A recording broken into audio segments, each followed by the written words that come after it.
एक छोटे से गांव काहलेरा की। गांव चारों ओर घने जंगलों। यह गांव देखने में स्वर्ग जैसा लगता था, लेकिन यह गांव एक भयानक रहस्य छिपाए बैठा था। कहते हैं हर पूर्णिमा की रात इस गांव के जंगल के पास एक औरत भटकती है। वह औरत रात के अंधेरे में भेड़िए में बदल जाती है और जिसने भी उसे देखा वह कभी जिंदा वापस नहीं आया। गांव के लोग इस जंगल को भेड़िया जंगल कहते थे और रात होते ही अपने घरों में दुबक जाते थे। गांव के बीचों बीच एक बूढ़े आदमी की दुकान थी, जहां हर रोज लोग इकट्ठा होकर चाय पीते और कहानियां सुनाते। एक दिन वहां एक युवा और साहसी महिला सुजाता आई, जो गांव में कुछ दिनों के लिए रहने आई थी। सुजाता शहर से आई थी और उसने भेड़िया औरत की कहानी सुनी थी। उसे इन बातों पर विश्वास नहीं था। उसने गांव वालों से पूछा, क्या यह सच है कि यहाँ कोई औरत भेड़िया बनती है? गांव का एक बुजुर्ग रामलाल बोला, यह कोई कहानी नहीं बेटी, मैंने खुद अपनी आंखों से देखा है। वह औरत इंसानों पर हमला करती है। सुजाता हंस पड़ी और बोली, हो सकता है यह सब अंधविश्वास हो, मैं खुद जाकर देखूंगी। रामलाल और बाकी गांव वाले डर गए और उसे मना करने लगे। बेटी ऐसा मत कर, जो भी उस जंगल में गया वापस नहीं आया। लेकिन सुजाता ने उनकी एक न सुनी। सुजाता ने अपनी यात्रा शुरू की। जैसे ही वह जंगल में पहुंची, उसे ठंडी हवा का झोंका महसूस हुआ।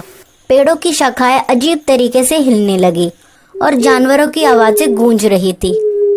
अचानक सुजाता ने एक चीख सुनी। वह आवाज किसी औरत की थी। सुजाता ने चारों ओर देखा, लेकिन कोई दिखाई नहीं दिया। थोड़ा और आगे बढ़ने पर उसने देखा कि एक महिला पेड़ों के बीच खड़ी थी। उसकी आंखें लाल थी और उसके लंबे बाल हवा में उड़ रहे थे। सुजाता ने पूछा, तुम कौन हो? महिला ने बिना कुछ कहे उसकी ओर इशारा किया और जंगल के अंदर की ओर चलने लगी। सुजाता ने उसका पीछा किया। जंगल के और गहरे हिस्से में पहुंचने पर सुजाता को एक झोपड़ी दिखाई दी। वह झोपड़ी उजाड़ और टूटी फूटी थी। जैसे ही वह झोपड़ी के पास पहुंची, अचानक एक भेड़िए ने उस पर छलांग लगाई। भेड़िया बड़ा और भयानक था, लेकिन उसकी आंखें वैसी ही लाल थी जैसी उस औरत की थी। सुजाता ने किसी तरह खुद को बचाया और दौड़कर झोपड़ी के अंदर चली गई। झोपड़ी के अंदर एक पुराना बक्सा रखा हुआ था। उसमें से खून की गंध आ रही थी। सुजाता ने बक्सा खोला तो उसमें इंसानी हड्डियां थी। अचानक झोपड़ी के कोने से वही औरत प्रकट हुई। उसने सुजाता की ओर देखकर कहा, तुमने यहाँ आकर बहुत बड़ी गलती की है। सुजाता ने पूछा, तुम कौन हो और यह सब क्या है? औरत बोली, मैं संध्या हूँ। मुझे एक श्राप मिला है। हर पूर्णिमा की रात मैं भेड़िया बन जाती हूँ। सुजाता चौंक गई। उसने पूछा, तुम्हें यह श्राप कैसे मिला? संध्या ने अपनी कहानी सुनाई।